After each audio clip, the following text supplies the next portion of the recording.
Hey everyone, what's going on? Christopher, the video game historian here, spreading the good word of Modest Pelican with another Under the Skins video. This video, I'm finally going to finish up the last of the 4 Access outfits that we received with the Deluxe Edition or by pre-ordering the game, and that is the Jagdflieger outfit, which I've had equipped to my Recon soldier since day 1. Now, just like the Sanitator outfit, this one can be explained in a few short sentences, but if you know me and have watched more than one of my videos, then you know that I simply cannot leave it at that. This outfit, named the Jagdflieger, doesn't really refer to anything specifically, as it's just the German word for fighter pilot, and that's all. Now, I could leave it at that and just simply end the video, but if you guys know me, then you know I have to go into the history of fighter pilots during the war.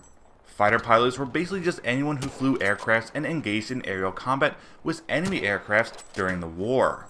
The British had the Royal Air Force, which was created in 1918 when the Royal Flying Corps and Royal Navy Air Service combined into one entity. The Soviets branch was simply called the Soviet Air Forces, again organized in 1918 after the Bolshevik Revolution had instilled a communist government, and the United States had the precursor to the United States Air Force during the war called the U.S. Army Air Forces, which was active from 1941 to 1947. As for the Germans, we all know that their air force was the Luftwaffe, which was active from 1935 until the end of the war when they would be officially disbanded. Now, just for the purposes of this video, I'm only going to be taking a look at the Luftwaffe as opposed to the Allied Air Forces, since this outfit is specific to the Axis in Battlefield 5. When the Great War had ended in 1918, the newly established League of Nations convened in France to draw up the terms of what would become the Treaty of Versailles, which would outline Germany's punishment for the war. In it, they would be blamed for the cause and the start of the war. Their territory in Alsace-Lorraine would be returned to France, along with other territories returned to their respective countries, paid reparations for the causes and damages of the war, and, among other terms, a limitation of Germany's army to 100,000 men, with no conscription, tanks, heavy artillery, poison gas supplies, and no aircrafts or airships.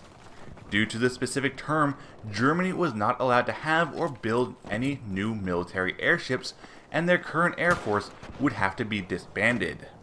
Now, this didn't really stop Germany, as even though they were not allowed to build military aircraft and have a standing air force in their military, commercial airliners and pilots flying commercial aircrafts was still allowed.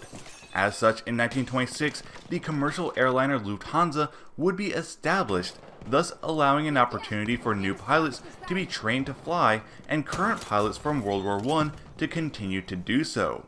However, that's not the only opportunity that this commercial airliner had opened up, as many of these pilots would eventually go on to serve in the Luftwaffe during the war. Now, while new pilots were being trained to fly, many military officials completely ignored the terms of the treaty and held secret training exercises in the USSR. New tactics and strategies would be developed during these secret training sessions, many revolving around the use of an air force and newly thought up Blitzkrieg tactics. In February of 1935, just 2 years after Adolf Hitler was appointed Chancellor, he would sign a secret decree that announced the formation of a newly established air force, the Luftwaffe, as a separate branch of service in the German military. In that same decree, he also appointed Hermann Göring, a World War I veteran who flew in the German Flying Corps, as the commander-in-chief of the Luftwaffe. By September of 1935, Göring had nearly 2,000 pieces of aircraft and 20,000 personnel under his command. A year later, in 1936, Germany, along with Italy, would actively support the nationalists during the Spanish Civil War against the Republican government. Germany would send a squadron of 6 to an airfield in Spain under the name Condor Legion to help assist the nationalists. In April of 1937, the Condor Legion would get their first taste of warfare as they bombed the city of Guernica, as it was being used as a communication center behind the lines. The bombing would cause controversy with Britain and France, among other countries, as they saw this as a terror bombing, believing that the Luftwaffe were committed to attacking civilian centers and killing civilian targets. When World War eventually broke out in 1939 with Germany's invasion of Poland, the Luftwaffe quickly showed the world their power and strengths by quickly establishing air superiority during the Polish invasion. With their assistance to the German army, this campaign managed to last for only 5 weeks, resulting in a major German victory. The Luftwaffe would continue to assist in Germany's success during the Blitzkrieg by providing air support and reinforcements to the army and navy. During the invasion of Norway, they helped contribute to Germany's success, as well as during the Battle of France, where they managed to destroy the Allied air forces within just 6 weeks. During the Battle of Rotterdam, the Luftwaffe were instrumental in dropping General Student's Fallschirmjäger forces onto the city, and then bombing it into oblivion 4 days later at the command of Hermann Göring.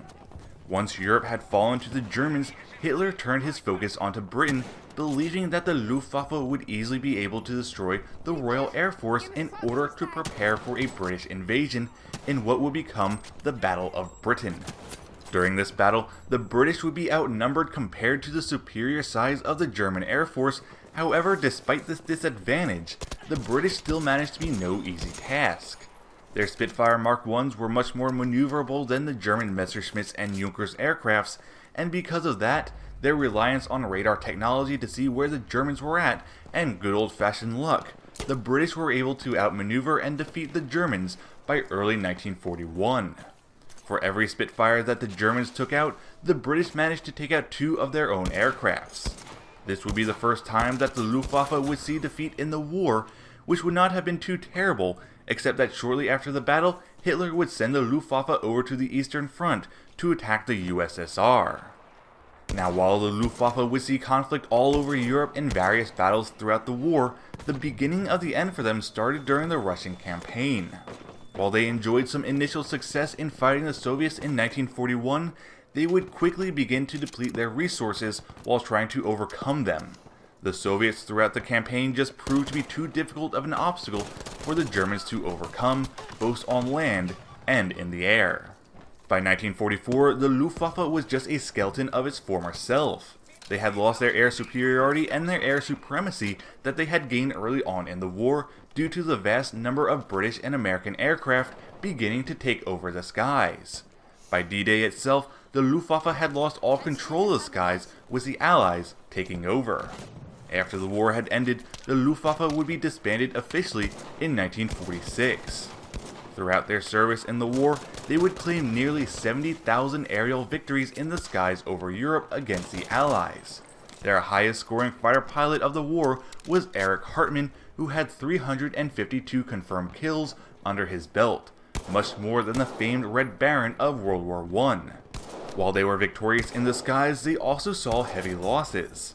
By February 1945, the casualties of the Luftwaffe saw 138,596 men killed, with 156,132 missing in action. Now that's all I have on the Luftwaffe for the Jagdflieger outfit in Battlefield 5. I hope you enjoyed this video, and if so, please leave a like and subscribe to my channel.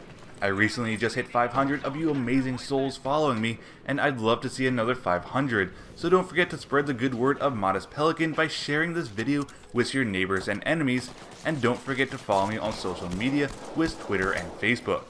Until next time, I'll see you all on the battlefield.